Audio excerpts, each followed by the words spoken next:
अच्छा, ये बताइएगा आमिर साहब कि क्या आपको इसमें क्रॉस बॉर्डर इन्वॉल्वमेंट भी दिखाई देती है? क्या ऐसा हो सकता है कि हमारे दुश्मन हमारे खिलाफ कोई चाल चल रहे हों? देखिए, इसमें तो कोई शक नहीं है। और बीएलए और ये इस तरह की जो तंजीमें हैं, और इस तरह से छुपाती भी नहीं है। हम्म। और बहुत सारी चीजें ऑन रिकॉर्ड है।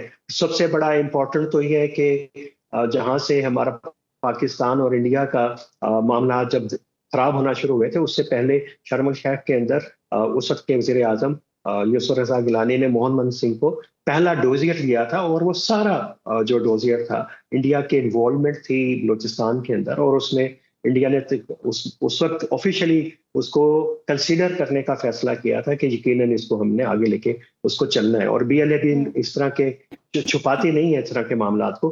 लेकिन ये सिर्फ उसका एक्सटर्नल एलिमेंट, एक पहलू उसका है। लेकिन जिस तरीके से बीएलए की अपील बढ़ी है बलूचिस्तान के अंदर, उसकी यूथ के अंदर बढ़ी है, ये बड़ा चैलेंज है। बजाय इसके कि हम एक्सटर्नल लिंक को ज्यादा फोकस करें, इंटरनल जो चैलेंज है उसको हम्म। प्रायोरिटी देने की जरूरत है। अच्छा आमिर, जैसे कि आपने भी बताया कि डॉक्टर अब्दुल मालिक बलूच साहब के दौर में जो मुज़ाकरात का आगाज़ हुआ था उसमें बड़ी नुमायां पेशरफ्त हुई थी, लेकिन फिर जब अगले वज़ीर आला आए तो मामलात वहीं पर रुक गए। उस वक्त हालात कुछ और थे, आज हालात कुछ और है, और आपने भी बताया कि स्पॉयलर्स बहुत है इस वक्त। तो इस सिचुएशन में अगर हम मुज़ाकरात का आगाज़ करते हैं तो क्या क्या चैलेंजेस होंगे, क्या क्या मसाइल होंगे? देखिए, उस वक्त की जो क्यादत थी इन शोरश पसंद गिरोह की, वो बाहर थी। और अब वो बिल्कुल इरेलीवेंट हो गए। उनका एक ट्राइबल बैकग्राउंड था। अब जो क्यादत है इनकी, वो एक मिडिल क्लास मकरान रीजन से ताल्लुक रखने वाले जो नौजवानों के पास है, और बड़े पढ़े लिखे नौजवान हैं जो एक वक्त के अंदर सरदारी निजाम के भी खिलाफ हैं। यानी जो पिछली जो इनकी क्यादत थी इंसर्जेंसी की, उसके भी उतने ही खिलाफ हैं जितना वो रियासत के खिलाफ है। तो अब बिल्कुल यकीनन चेंज हो गई। और चैनल भी ऐसे नहीं है कि जिनके जरिए आप बातचीत कर सके, और वो खुद बात भी करना नहीं चाहते। तो बातचीत किससे की जाए?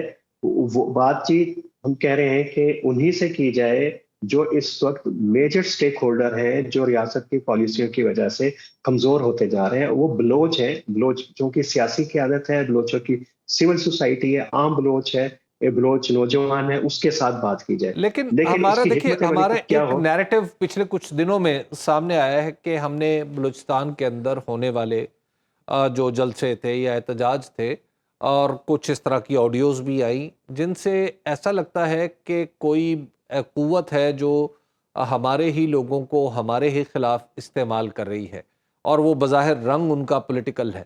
ये जैसे मारंग बलोच के जी ऊपर जी, इल्ज़ाम देखिए लगता है। जी जी, वो उसकी हिस्ट्री में मेरा ख्याल है कि जाने का वक्त नहीं है। महारंग और सेमी कैसे ऊपर आए, और पूरा एक बैकग्राउंड है मिशन किस्म का। उसको जब भी आपने बातचीत करनी है, सियासी हल निकालना है, तो उसको आपने पहले बड़ा रैशनली चीजों को लेके चलना होता है। इसको आप प्रोपेगेंडा की या नैरेटिव की जंग नहीं बनाए। अगर आप इसको नैरेटिव की जंग बनाएंगे तो फिर आप जो है दहशतगर्दों के ट्रैप में आएंगे। यही मैं कह रहा हूँ कि इस वक्त उनका ट्रैप ये है कि इसको किसी ना किसी तरीके से नस्ली रंग देना चाहते हैं। महारंग जब इस्लामाबाद आई थी तब भी हम ये कहते रहे कि ये बहुत अच्छा मौका है कि उसके साथ बातचीत कर ली जाए। हम्म। लेकिन रियासत ने, उस वक्त के निगरान वजीर आजम ने, उस वक्त की क्यादत ने उनके साथ जो यहाँ पे सलूक किया, उसका जो रद्द अमल जो है बलूचिस्तान में बड़ा शदीद आया। और एक बड़ी अपॉर्चुनिटी थी।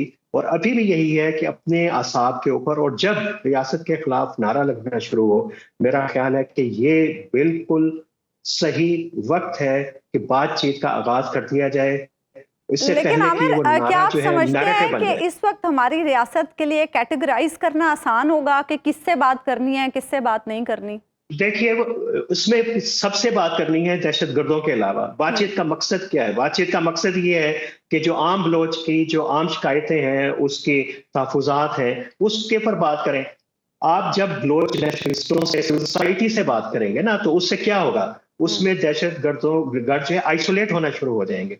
वो इस वक्त मेन स्ट्रीम के अंदर आना शुरू हो गए हैं। जो मेन स्ट्रीम बलोचिस्तान की सियासी जमातें थी, वो पसे पर्दा चली गई हैं। जो वहां की सिविल सोसाइटी थी, वो बिल्कुल जो है बेबस हो गई है। और वो पिस गई है दहशतगर्दों के दरमियान और रियासत के दरमियान। हम्म। उनके साथ बात करने के, उनके लिए स्पेस करनी है। इसमें कोई दो राय नहीं है कि किससे बात करें। बात करनी है, मैं आपको, आप नाम पूछना चाहते हैं, आपको मालिक बलोच से, अख्तर मेंगल से, महारंग बलोच से, जितने भी जो एक्टर्स हैं, मौलवी हिदायतुल्लाह, सबसे बात करें। और जितनी सिविल सोसाइटी है, ग्वादर से लेके मूसा खेल तक, सबके साथ वो वहाँ अच्छा पे बात करें। आमिर, तो ये जो वो जब मौजूदा बात हुकूमत है, खा करेंगे वो तो बलूचिस्तान की है, आइसोलेट हो जाएंगे।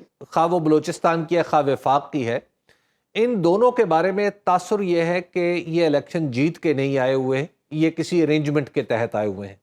तो क्या इनसे बातचीत वाकई जो फरीक हैं वो करना चाहेंगे जिनका आपने जिक्र किया? नहीं नहीं, इनसे नहीं करना चाहेंगे। और बलूचिस्तान के अंदर तो ये बहुत पुराना मसला है। ये तो सिर्फ अभी पंजाब और केपी में इस दफा ये मसला हुआ है कि इलेक्शन चोरी कर लिए गए। बलोचों का ये शिकवा तो पिछले कई इलेक्शन से 90 से ये चला आ रहा है। तो वो बातचीत, बलोचों का जो एक खास खूबी उसके अंदर है, बलोच पॉलिटिकल करैक्टर की, वो बातचीत से कभी भागता नहीं है और किसी के साथ भी बात करने के लिए तैयार है।